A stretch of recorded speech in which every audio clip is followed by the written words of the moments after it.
Good morning. Very warm welcome to you all on this rather grey and wet in Oxford, at least, spring morning. And thank you for joining us to reflect on some of the research and learning from the One Planet Affordable Living Project, affectionately known as OPAL. And we've been generously supported to conduct this project by the Joseph Rowntree Charitable Trust. And this has been a partnership project between Transition by Design Cooperative and Bioregional. My name is Andy Edwards. I'm one of the co-directors at Transition by Design, and I'm joined by my colleague here, Charlie Fisher. And I've been also helping with the OPAL Project and lots of our housing-based work here at Transition by Design. Great, yeah. And Charlie will be filling in on various bits of the presentation, principally around some of the changes in the narrative, the kind of national context on community-led housing that shifted across the course of the project. Also joining us is Gemma Jerome from Terrace 21, Mutual Home Ownership Society, who'll be saying a few words a little later on in the webinar about their particular project and also how they worked with OPAL across the project.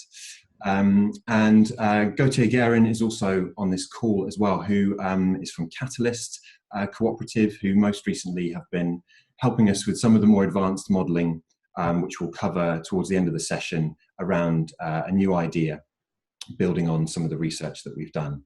On this call are many of you who've kindly contributed to the OPAL research over the last 20 months. And so we wanted to take this opportunity to try and summarise our learning and to feed that back to you and sort of try and build and look to where to take some of our findings next.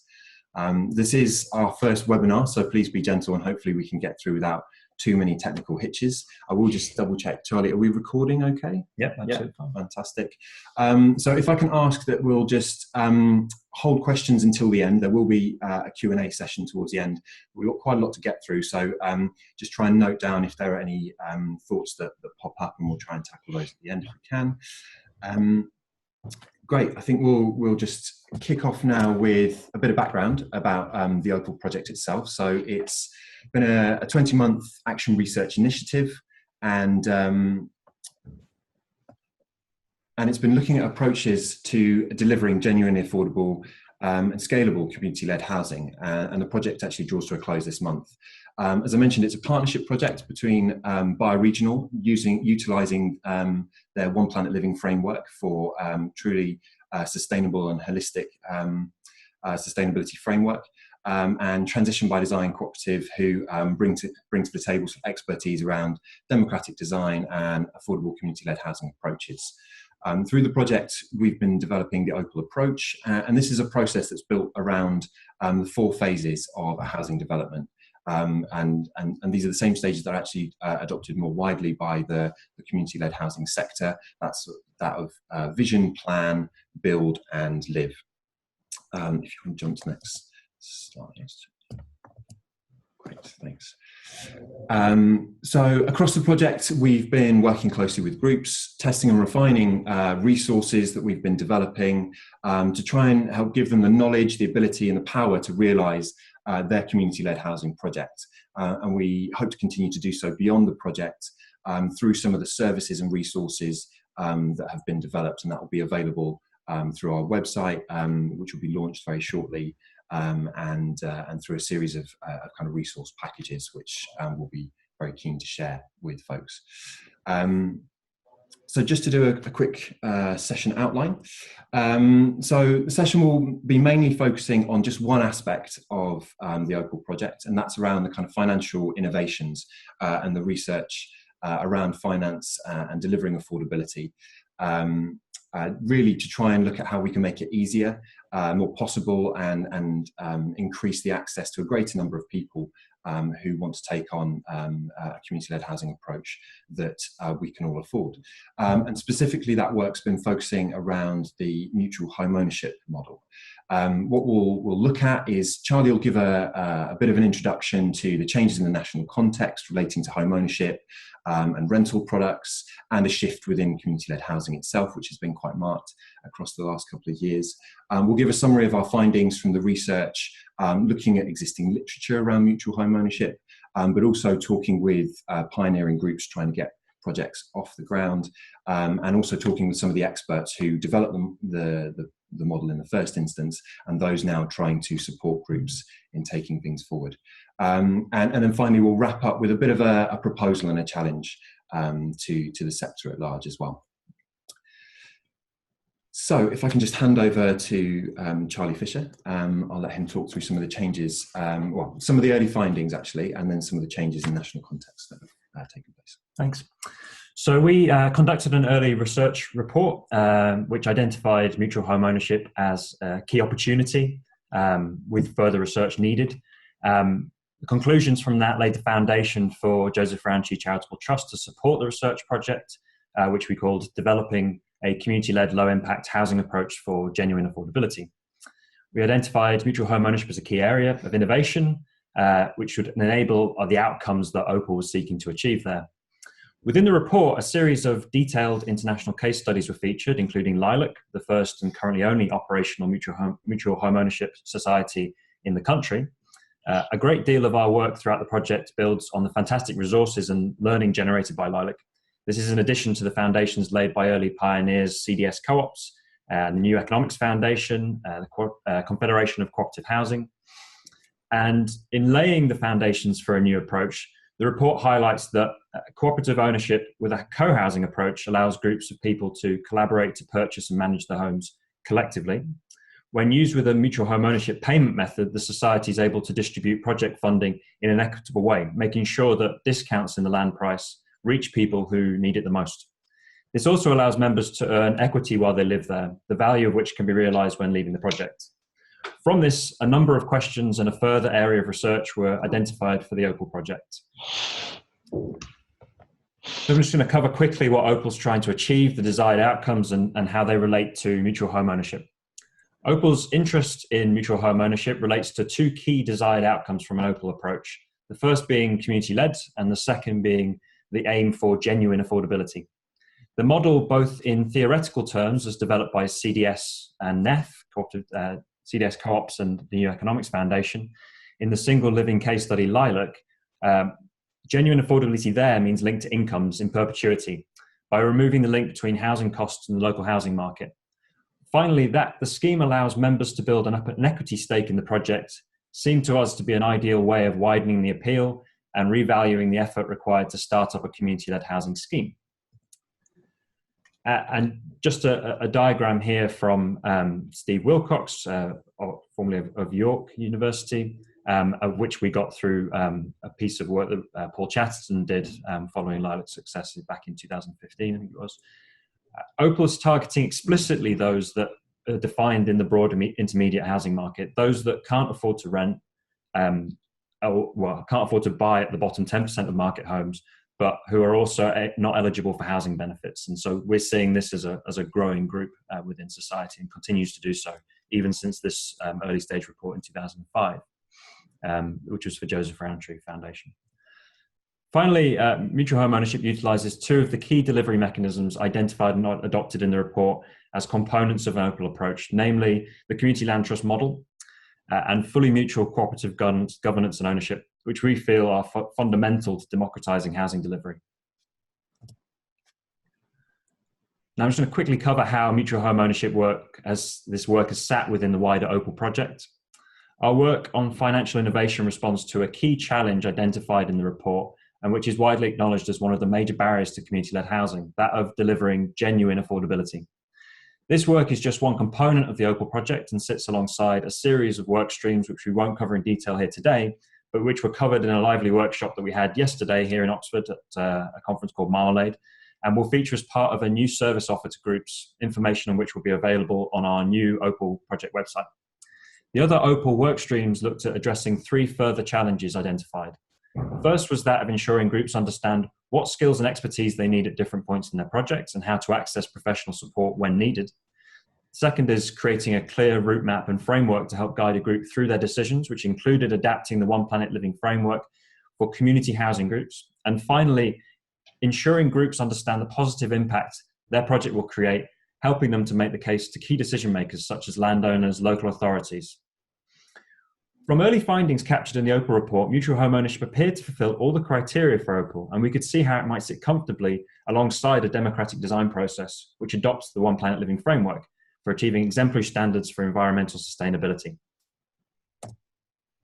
Now, I'm quickly going to introduce how the narrative on a national scale has changed across this OPAL project in relation to home ownership, rental, and especially community-led housing. First of all, there have been 7 housing ministers in 7 years and 4 in the course of this project. And so it's really no wonder why there's a lack of political direction on housing in England in terms of a long-term approach. One notable narrative shift across the project has been that the government has been increasingly willing to recognise that there's something seriously wrong with housing in the UK, declaring in its 2017 white paper that we have a broken housing market. The Housing Planning Act 2016 and that housing white paper would, at the very start of this project really, and were a tacit announcement of the decline of social housing and a consolidation of the watering down of the term affordable housing, which has been coming for a long time over the last couple of decades.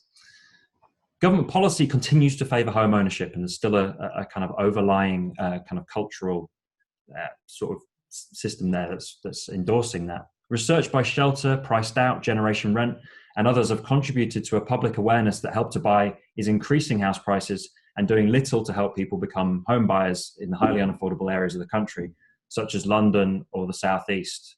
Right to Buy continues to grow, and numbers of social housing lost climbed to nearly 20,000 last year. Shelter suggests that shared ownership is doing a good job as a stepping stone for middle and high earning households. And starter homes will be mentioned at multiple points as a replacement for affordable housing and social housing. Things have gone quiet there. Shelter suggests that Right to Buy, the forced sell-off of council homes, and the redefining of starter homes as affordable will result in an estimated loss of 180,000 low-rent homes by 2020.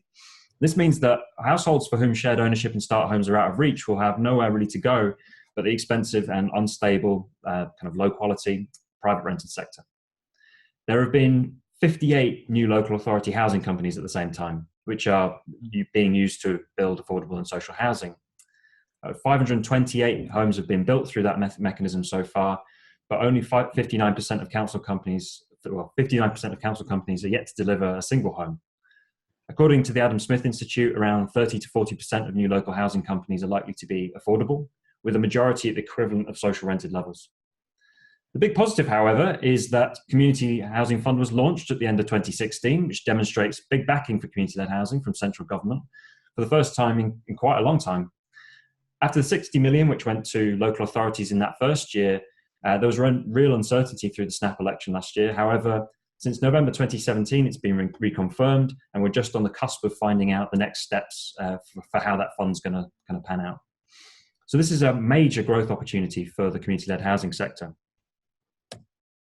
And at the same time, new models are starting to come in. The National Housing Federation's Buy As You Go, which we'll discuss in more detail later.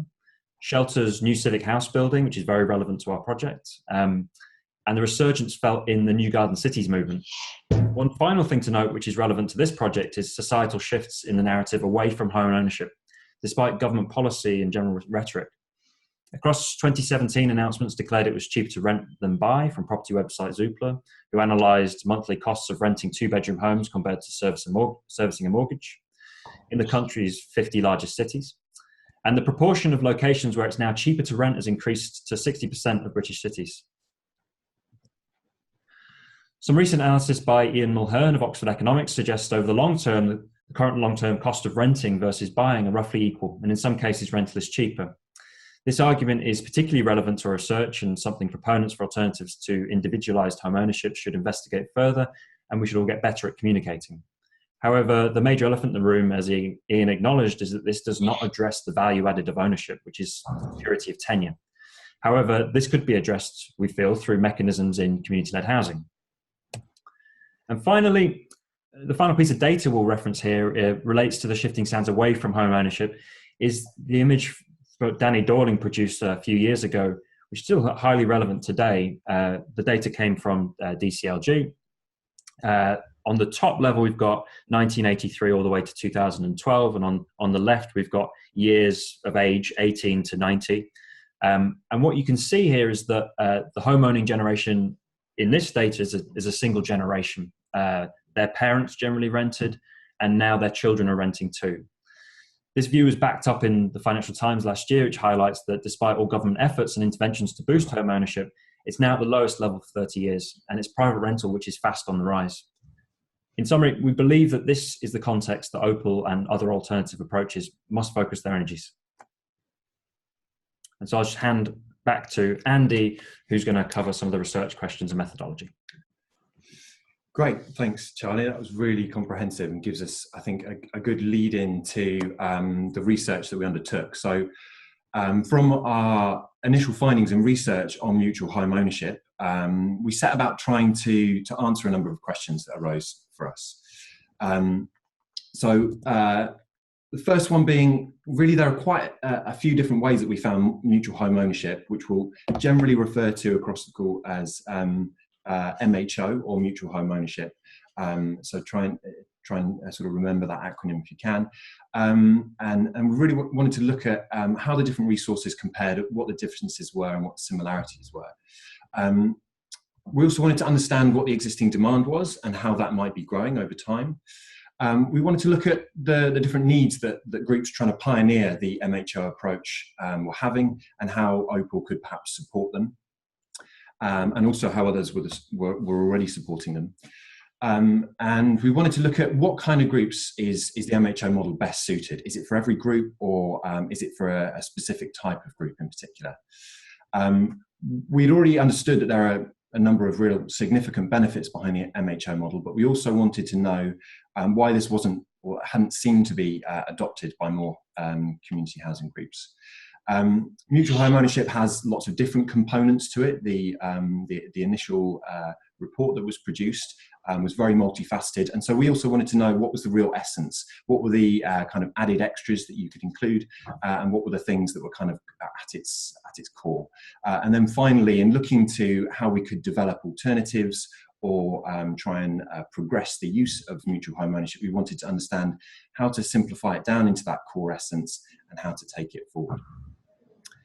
So the methodology that we adopted, quite simply, was just to, first of all, as I mentioned, pick apart some of the literature and analyse that, to work closely with those pioneering groups that we could find, to conduct a series of interviews and group discussions with some of the kind of experts, as we refer to them, those who've actually designed and created the mutual home ownership model itself, and those who are trying to support groups on the ground today. And indeed much of that revolves around the pioneering group Lilac, who we'll reference quite heavily. And then lastly, actually, sort of doing some live testing, applying the mutual home ownership to real development scenarios and trying to understand what developers need if mutual home ownership is going to be taken forward. Great, so just pulling apart the literature, there's a list of sources that we looked through on the next slide, and I won't go into those in detail, but what I will try and do is sort of pull out from those key resources some of the similarities and differences. One of the kind of first things it's fair to say is that the literature was quite polarized.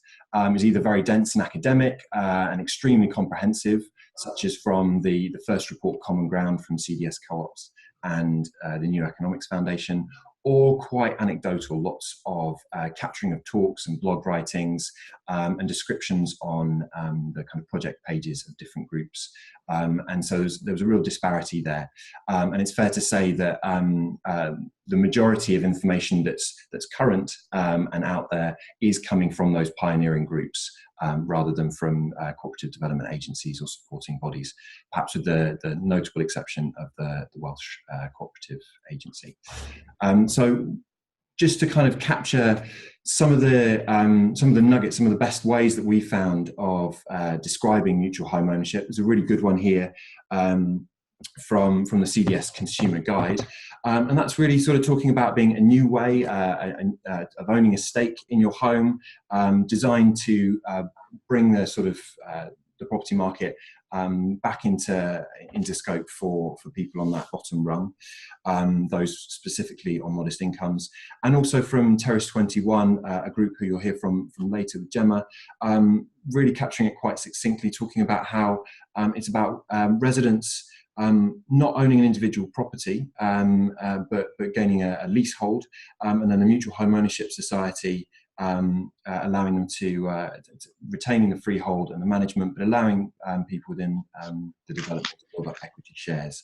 And the fact of the matter is that then ensures affordability in perpetuity, which is exactly what we're looking for.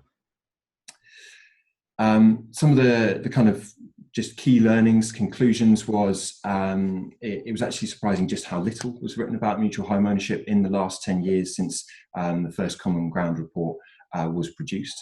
And as I mentioned, by far the most kind of prolific and articulate of those developing and producing information are the active groups, and in particular Lilac in Leeds.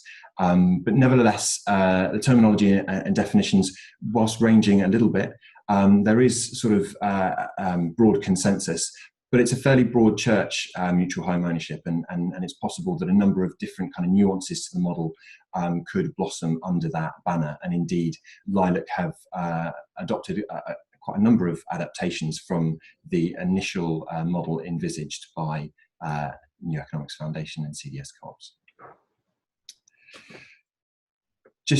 This is really, I probably won't go into any detail on this, but just sort of mentioning that there's some consensus and divergence in some of the terminology. The terms on the left-hand side were sort of common across all the literature, whereas the terms on the right-hand side were featured in some publications, but not all. And so I think the most notable to pick out there is the fact that the community land trust element was written into the first Common Ground report as a real excellent way of unlocking affordable land and separating out land and housing, but it wasn't adopted by Lilac, and it's not actually seeming to be a priority in working with the groups that we came across.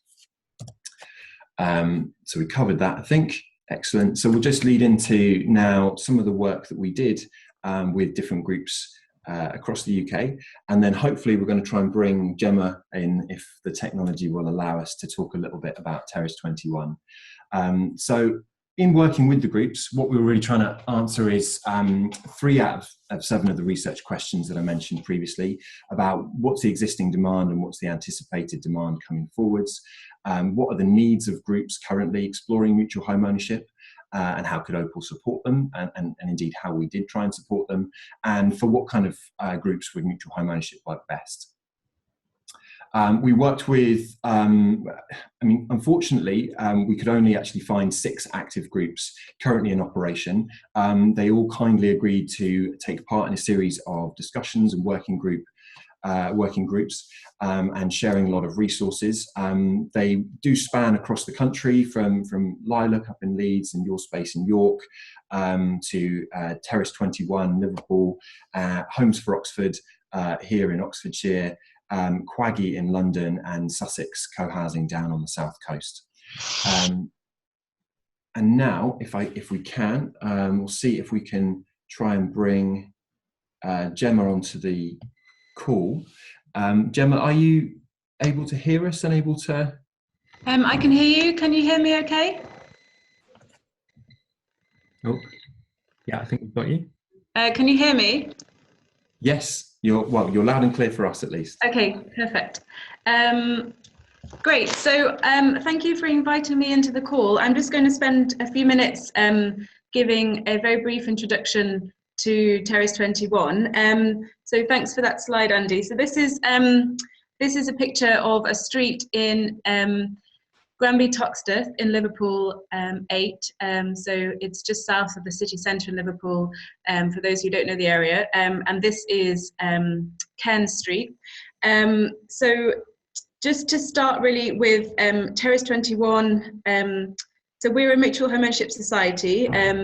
We've been set up since 2013 as an MHOS, and prior to that we were a fully mutual housing cooperative, but we chose to make that transition, so I will say something about that. But we're based in Toxteth, Liverpool, and we were set up to provide housing for the intermediate market in a housing area with the predominance of social rent and homeowners who've bought social housing stock through the right to buy historically in the 1980s.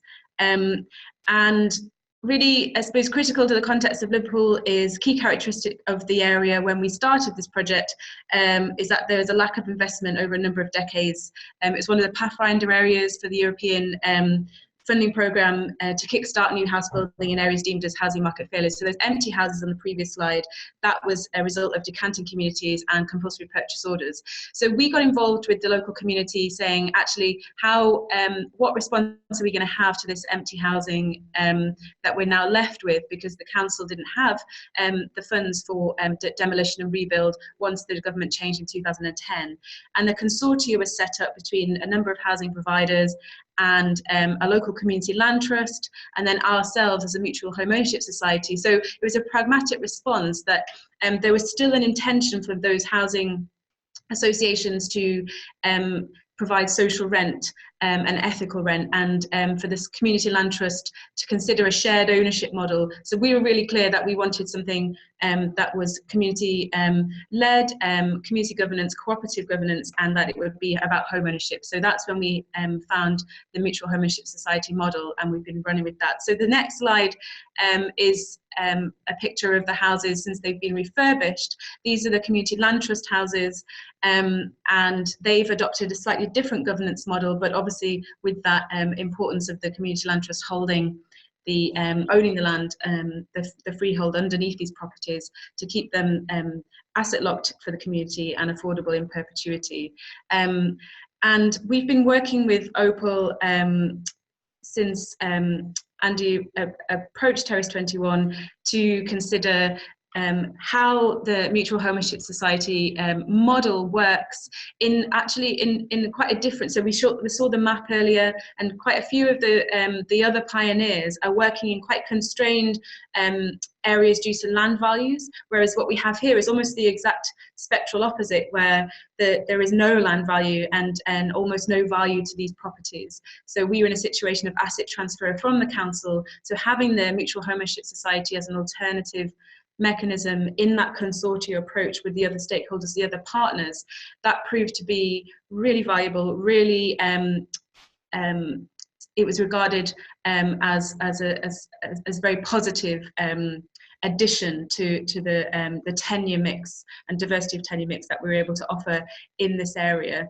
And then I suppose the last thing to say is, by having this cooperative model, we also were really clear in, for example, how we constituted our rules, that the people who came to live in Terrace 21 would have a commitment to the area after being kind of forcibly broken down as a community. A really key driver is that this community is strong going forward, and that there is some continuity of the people living. I think there's one more slide, is there?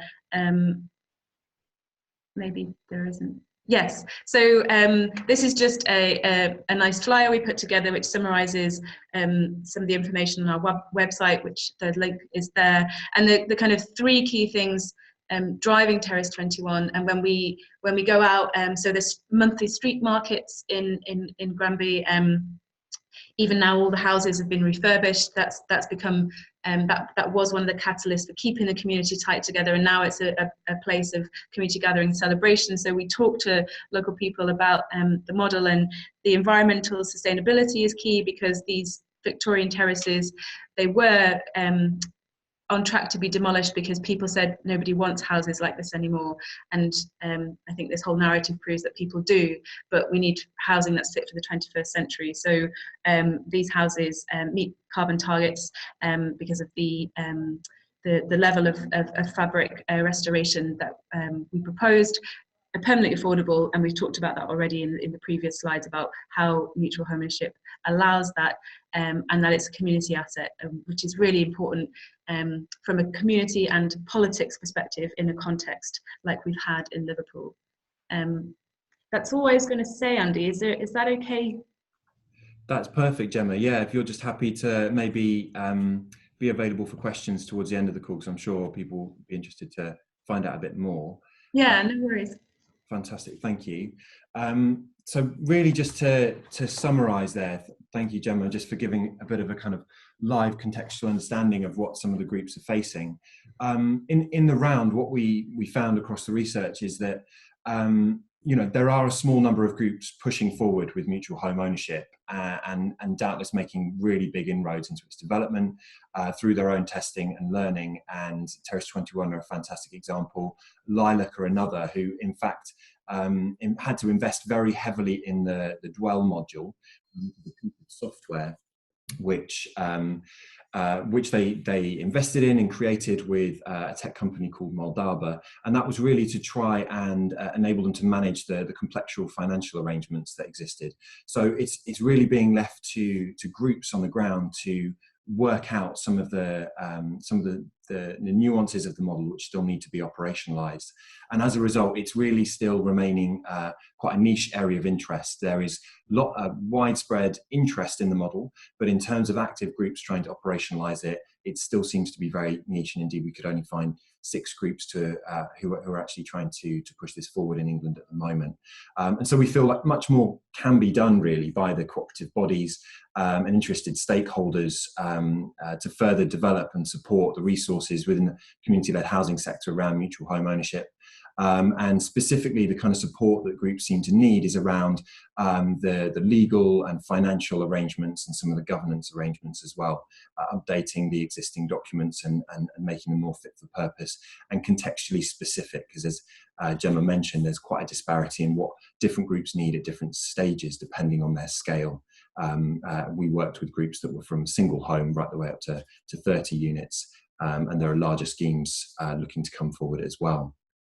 I think it should just nod to a parallel piece of research that's been conducted over the last few months as well by Jonathan Atkinson for Lilac and for Co-ops UK, and that's also been doing a bit of work with groups trying to understand what their needs are and what the state of play is with mutual home ownership, and their findings corroborate quite nicely with ours, and indeed actually go a bit further and say that mutual home ownership is actually still in its innovation phase. So rather than running away and getting too excited with how we can replicate the model and expand its adoption, we actually need to do a bit of back of house work on developing it, making it simpler and fit for purpose for new groups coming forward. So that's been a really interesting thing we've learned from that piece of research, and I think that will be shared more widely in the coming months.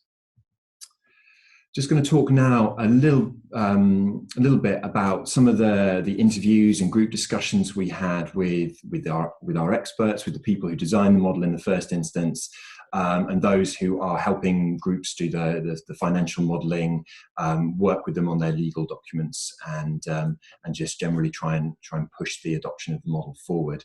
The key points that we found really.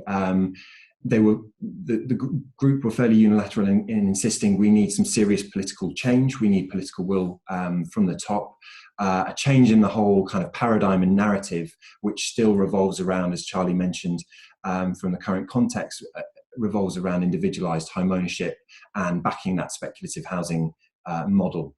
And so, it can't come too soon, this idea of political change. Also, this idea of complexity that's come up a few times already. Perhaps the main idea of mutual home ownership is quite simple to grasp, and some of the experts were still insistent that the model itself is relatively simple and a small adaptation as they first saw it from other shared ownership models. But actually, the operational complexity is still fairly massive, and particularly issues around access to finance and the complexity of unlocking finance, which is affordable, or grant, which unlocks affordable land. There's something we need to address as well that came up from our discussions with some of the experts around tackling prejudice or uncertainty around democratized housing models. We still have a real issue in this country around paternalism, and we need to kind of move away from that doing housing to people idea and actually trusting that working with housing groups from the bottom up is first in high demand and can deliver really positive outcomes. And another key point was around the fact that despite some of the negativity and the lack of progress in some senses around mutual home ownership, there is a shift beginning to happen. And we see that through the energy around the Community Housing Fund and some of the narratives in government towards community-led housing approaches. There's still a big challenge around finance, and the folks that we spoke to emphasised perhaps looking to innovative finance products as a key opportunity, and the holy grail really being about getting to a level of scale where you can start to unlock pension funds, that sort of lower rate of return, long-term capital, which is ideal for delivering affordability. There was some mention around mixing up tenures, which is exactly what Terrace 21 are trying to do, so sort of de-risking the model a little bit by bringing in some rent, some mutual home ownership, and some home ownership, not going full tilt at one particular model. There seems to be a great deal of popularity around that. And I think that the kind of parting comment from all of them really was to say we need to start where we can. So that's focusing on this opportunity through the Community Housing Fund, these sympathetic local authorities, and looking at where there might be concessions on land, and really trying to play towards this sort of shift to devolution, and perhaps working through some of the metro mayors and boroughs at scale to try and unlock new sites. So I mentioned we did a bit of live testing working with developers, and so just to touch on some of the learning from that very briefly, we worked with two different sites, one and two different organisations, one a local authority here in Oxford and another a very mainstream developer. Both are in high demand areas, high land values, of a scale of around 30 to 40 units. And this really helped us to try and understand how to communicate the MHO model to different stakeholders and to a different context. When working with the developer, what we found was when you start with mutual home ownership with a group, you look at what the group's collective incomes are, what they can afford to pay, and then you divide that by the sort of understood development cost, and you try and divide that through. What we face as a challenge when there's a speculative developer involved is you don't necessarily know what the final cost of the scheme is going to be yet, and you perhaps, and almost certainly, don't know who the group are going to be and what the incomes are of that group. So this sort of led to a sort of chicken and egg back and forth, working with the developer, trying to work out how to pitch the right price. And what we really discovered was that developers are looking for a price per square metre. And so as long as we can understand what the income levels are that unlock genuine affordability in a particular area, then we can work out what sort of model what the predicted cost of the development will be, and try and find an understanding together through that process. And I'll talk a bit more about how we started to look at local incomes and understanding those better a little later in the session. The other comment is just to say on the local authorities, really the opportunities there were around interests in unlocking longer term patient capital. So opportunities with local authorities around public works loan board facilities, much longer term, lower rates than commercial finance. But also really when working with a local authority, you're competing against other financial models, affordable models, I should say. And so if we're not delivering social rent through mutual home ownership, there's a real question from the local authority as to why they would back this. And so there was a bit of opposition around that. So trying to bring all that work together and summarising, and I'll try to do that as briefly as possible, going through the different research questions. So the multiple ways in which to communicate mutual home ownership, we found boil down to the fact that it's democratic. It embeds the cooperative model and adopts a shared mortgage. It's about delivering genuine affordability linked to incomes, and critically, members gain an equity stake through the model, through a mutual home ownership society. And there's a bit more on the communications language to follow. On the second question around anticipated demand, it's been really hard to test and measure this. There's definitely widespread demand for new models, but in terms of actual adoption of mutual home ownership, as I mentioned, we could only find and work with 6 groups. In terms of what these groups are looking for on the ground, it's primarily specialist support around the legal, governance and financial aspects of the model, which are still very complex. And indeed,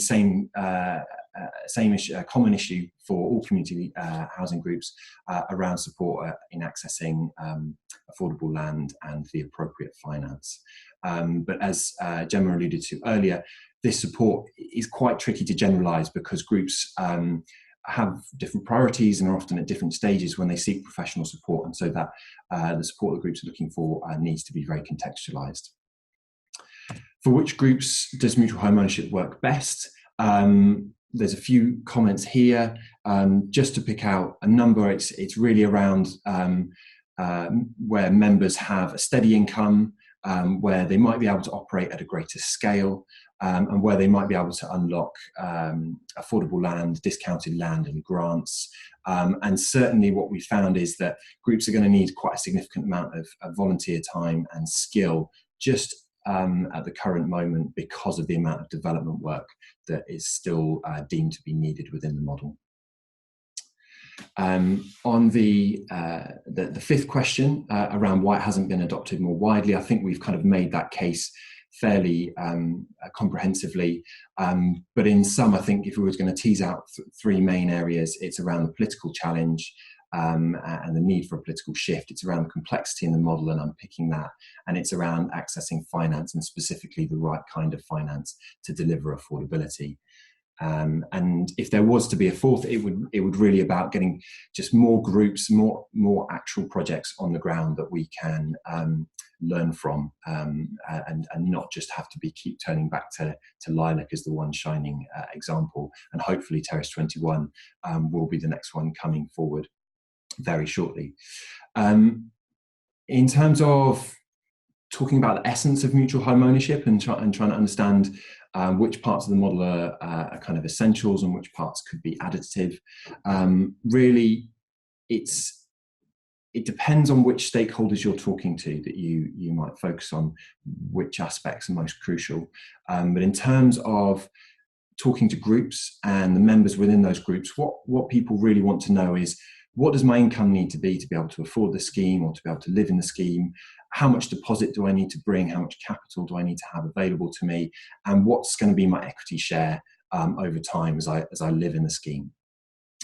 And so understanding the needs of groups in that area, we started to try and work out different ways of communicating.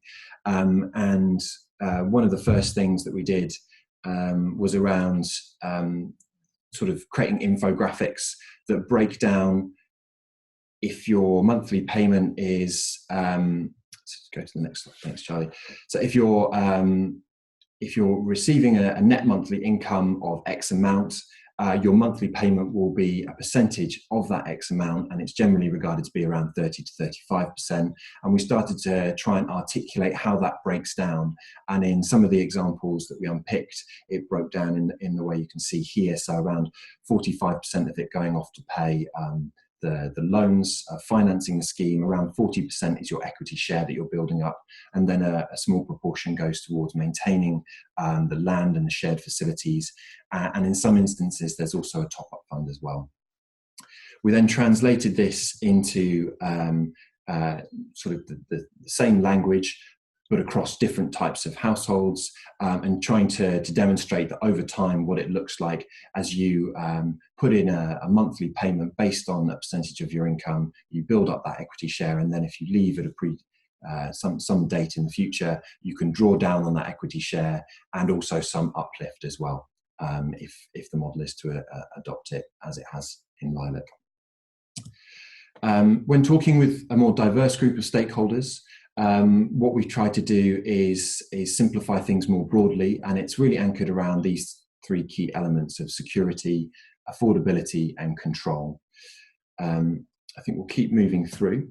One of the things it's, I think, really important to acknowledge is that there's some really great communications already out there, and the National Housing Federation's Buy As You Go model is a great example of this. It boils it down in its simplest terms to the fact that there's just a monthly payment being made, and with every monthly payment, households are building up equity, and at some point they'll own their own home. And I think that's a fantastic way of communicating that is very similar to mutual home ownership. And instead of getting individualized home ownership at the end of it all, we're still looking at retaining common ownership and maintaining the operation of the co-op. But it's just something that I think we can learn from. And also just, again, a nod to other groups who are doing great work on communication. This is from Terrace 21's website. And what we've found from their way of communicating is it's just helping to simplify different ways of breaking down what mutual home ownership means. One of the areas that we've really tried to grapple with is articulating the kind of local incomes issue, and how do we determine what is affordable for different groups. We've developed an income calculator which enables a group to look to what the median local incomes are, what is affordable, and therefore enables you to benchmark what kind of income levels you need across your membership in order to deliver genuine affordability in that area. So in terms of just boiling things down into what the essence is, our final research question, and leading into possibilities of a new financial mechanism or ways of furthering mutual home ownership, quite crudely, what we've done is to sort of boil it down to the fact that it is about cooperative governance and ownership, but it's really also quite like rental, but you get something back. And in mutual home ownership, that something back is around an equity share, but we started to try and unpick, could that something back be through other forms of saving mechanisms? So we've been doing quite a lot of work on what an alternative perhaps could look like that bridges the gap between renting and mutual home ownership, specifically that delivers affordability linked to incomes, local income levels, and that starts to enable access to existing financial mechanisms. So what we did is we started with what we know works. We looked to the fully mutual rental co-op model. This has been very well established and is almost as old as the Rochdale Pioneers. And what we looked at doing was taking that rental co-op model, but trying to understand how you can create a savings mechanism within it. And the proposal that we're coming up with is really just a bit of a bridge between rental and mutual home ownership. And we've tried to do a breakdown of the comparisons here just for simplicity, as we don't have too much time to go into the full detail. In terms of the legal structure, you would still have a cooperative society, as with a mutual home ownership model. But the tenure differs. The tenure for the model is leasehold in MHO, but for our new proposition is actually about short hold tenancy, so the same as the existing rental co-op model. The deposit differs also, so we're talking about an opportunity here to widen the accessibility of the scheme. With Lilac and as widely agreed across definitions of mutual home ownership, you expected to give 10% deposit, whereas in this we could access just a 1 month payment up front, so equivalent to 1 month's rent, so much more accessible. The monthly costs can still be based on a percentage of your income, but in terms of what you get back, with mutual home ownership, it's an equity share over time that can also be linked to an uplift, as in Lilac's case, they link to local income indices.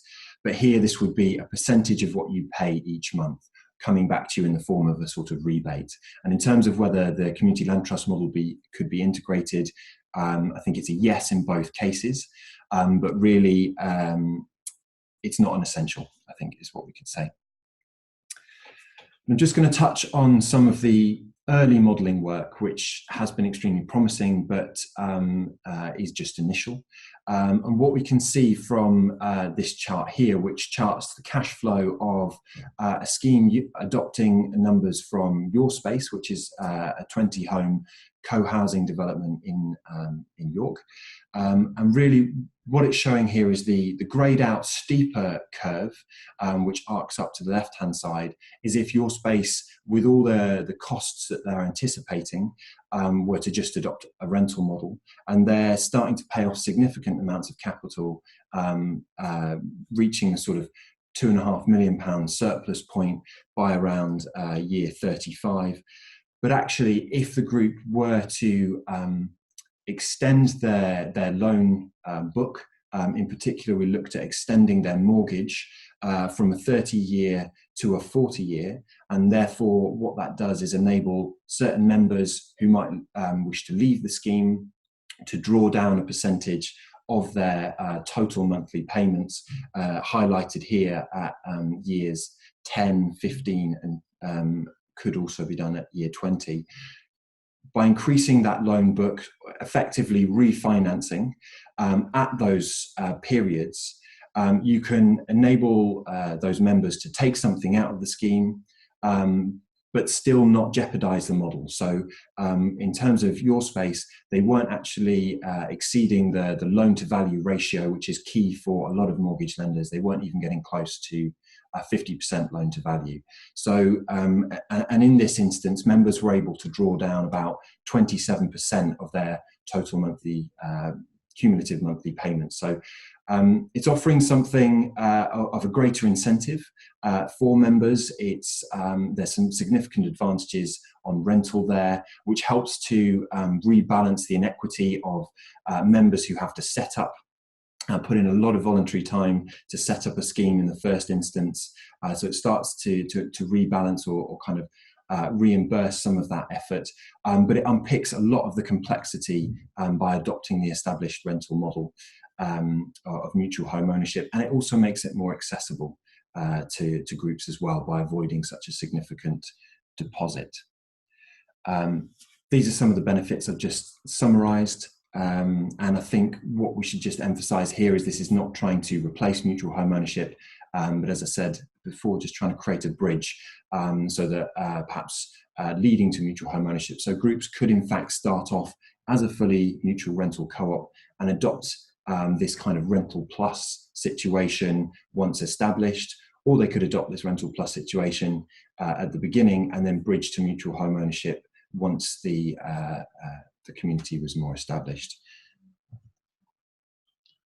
Really want to just kind of leave it there, throwing a challenge out to the sector. There's much more modelling that we need to do and much more work. We're really keen to hear feedback and thoughts from the sector, and specifically to invite key stakeholders like yourselves, but also ethical lenders, social finance institutions, to come and work with us to try and see what a financial product would look like that allows that adaptability, that variation in the period of a loan or a mortgage type loan, that will enable groups to access a pot of liquid finance to pay back to members before they've completed paying off their full loan book. So I've run a little bit over, squeezing our question and answer session, so apologies for that. But I think now just would like to open it up to anyone on the call who might have any questions. We've covered an enormous amount, I appreciate. But if there are, we've probably got time for just a couple of questions if anyone would like to share those with us. So we did have one from Dan, who asked, how familiar are financial institutions with mutual home ownership at the moment? That's a great question. I think in similar to our group research, it's very hard to determine exactly, but of the two key ethical lenders that the sector tends to look to, which is Ecology Building Society and Triodos, they are pretty familiar. In fact, Triodos finance Lilac, and Ecology Building Society is in fairly regular discussions with some of the upcoming mutual home ownership societies. So there is some familiarity, but beyond those kind of two key examples, I think it would be hard to say. We've got one from Jonathan Atkinson. In your new model, what is the new legal status of a member's investment? Is it a loan, equity investment? What consumer credit issues may there be? So let's start with the first one. Is it a loan or an equity investment? It's not an equity investment. I don't think it's a loan either. And I think really these are great questions and things that we need to work more on to unpick. In the first instance, what we're assuming is that it's still a fully mutual rental co-op. So you buy in with the value of a £1 share, and we're anticipating that there would be some parallel agreement that would be in addition to the short hold tenancy agreement, which would state what a member can build up over time in terms of a savings package. And what we'd be really interested to look at is how that could link to a complementary financial institution, such as perhaps a local credit union, and creating a sort of some form of legal agreement, which would not guarantee, but act in good faith to reimburse that member when leaving the community, or indeed at a predetermined future date to perhaps invest in refurbishment or improvement works in their own home. We've got one from Rachel Butler. How can we find out more about your Rental Plus proposal? Sure. Well, we've got a briefing note, which we'd be very happy to share to anyone on the call. It is still a bit of a straw man, I think it's fair to say, and we're very open to comments and critiques. But we can share that briefing note, and we are still conducting more modelling work as well with Catalyst, and hopefully there'll be some example models that we can share, which actually adopt the Catalyst financial model, which is an extremely comprehensive way of inputting financial information and the income levels, and then seeing what amount of savings you could comfortably accrue in a scheme without going above that key loan to value ratio that financial investors sort of benchmark. We've got one from Dave Chamberlain-Kidd from Your Space. Just to check, you stated a leaving amount of 40%. Can you explain how that would be financed when the start of a mortgage, the interest paid to the bank would be absorbing most of the payments? Sorry, say that again. That's a good question. So a 40% leaving amount, how would that be financed when at the start of a mortgage, the interest paid to the bank would be absorbing most of the payments? So the principal is the majority at the start of the mortgage. Great question. It actually, so the very initial model that we shared with you, Dave, was looking at around a 40% rebate. I think from the modelling that we've done around the numbers in Your Space, it would actually be a bit lower. It would be around 27 to 30%. But that notwithstanding, so that's well within the amount each month or each payment period that you're paying off in capital. So what I perhaps should have explained is that you're never actually taking any more out of the scheme than you're paying off in capital each month. So it's about, we've pegged it at about 80% of the capital repayment that you'd be able to accrue in savings and then take out. And what that means is you're always covering the interest payments, and you've got a bit of a 20% buffer, so that over time you will actually pay off the overall the equity of the scheme. So the cooperative would at some point in the future, albeit at an extended period, own the homes and the land outright, and you're keeping within that loan to value as you do so. Gemma's just wants to add something around deposits as well, so I'll just unmute her. And hi. Oh, okay. I'll start my video as well. It was just So I was really interested to see the Rental Plus model in comparison with MHO, and one of the potential benefits being reducing barriers to entry. And yes, the kind of standard approach to deposits in MHO is 10%.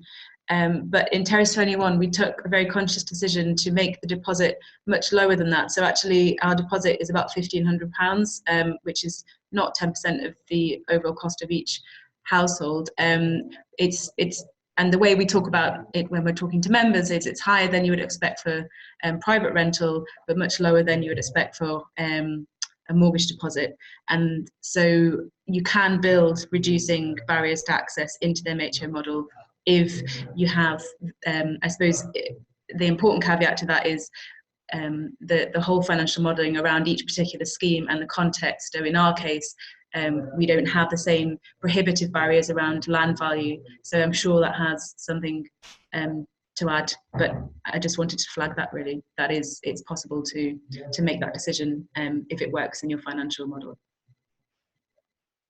Clarification, Gemma, that's really good to hear that groups are already adopting that. And I think it was similar with Quaggy down in London, actually, that they were trying to reduce that kind of barrier to entry. And fantastic, you can do that at Terrace 21. I think that's all the questions, unless anyone else has something burning. Yeah, probably. Fantastic. Okay. Well, thanks ever so much for joining us. We have recorded this session and we'll be able to share it more widely, because I know there were a lot of people who sent their apologies and couldn't join the call today. There will be much more information on our website. That's projectopal.org, and you can also contact either myself or Charlie at the email addresses you can see on your screen. And we really hope to be able to continue to work with you and other stakeholders in developing these ideas, and also pushing forward the mutual home ownership model. Thanks for your time, and wish you all the best for the rest of your day.